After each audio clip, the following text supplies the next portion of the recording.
کی تحقیق ہے، اصل الفتاوی کی غالباً دوسری جلد میں پورا رسالہ ہے اس پر، اس میں بڑی زبردست انہوں نے پوری تحقیق لکھی ہے۔ اس تحقیق کا حاصل یہ ہے کہ یہ درمیانی انگلی اور انگوٹھے سے اس طرح سے چھلا بنایا جائے، اشہد اللہ پہ انگلی اٹھائی جائے اور الہ پہ جھکا دی جائے، گرائی نہ جائے، تو بس اتنا جھکا دی جائے۔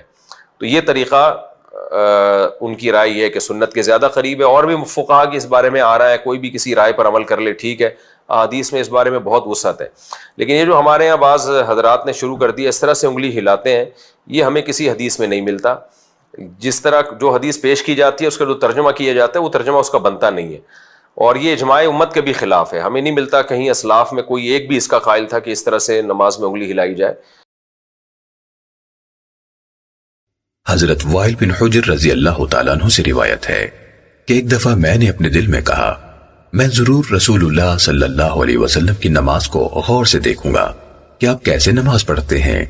چنانچہ میں نے توجہ سے آپ کی طرف دیکھا، آپ کھڑے ہوئے، اللہ اکبر کہا اور اپنے دونوں ہاتھ اٹھائے حتیٰ کہ وہ آپ کے کانوں کے برابر ہو گئے۔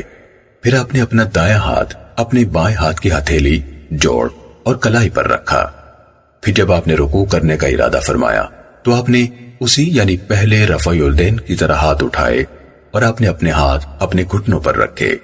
پھر جب آپ نے رکوع کرنے کا ارادہ فرمایا تو آپ نے اسی طرح یعنی پہلے رفع الیدین کی طرح ہاتھ اٹھائے اور آپ نے اپنے ہاتھ اپنے گھٹنوں پر رکھے۔ پھر جب آپ نے اپنا سر اٹھایا تو اسی طرح رفع الیدین کیا۔ پھر سجدہ کیا تو اپنے دونوں ہاتھوں کو اپنے کانوں کے برابر رکھا۔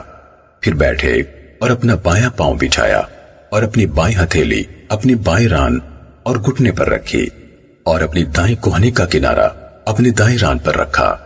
پھر ہاتھ کی 2 انگلیاں بند کیں اور درمیانی انگلی اور انگوٹھے سے حلقہ بنایا۔ پھر اپنی تشہد کی انگلی کو اٹھایا، چنانچہ میں نے دیکھا آپ اسے حرکت دیتے تھے، اس کے ساتھ دعا کرتے تھے۔ سنن نسائی حدیث نمبر 890۔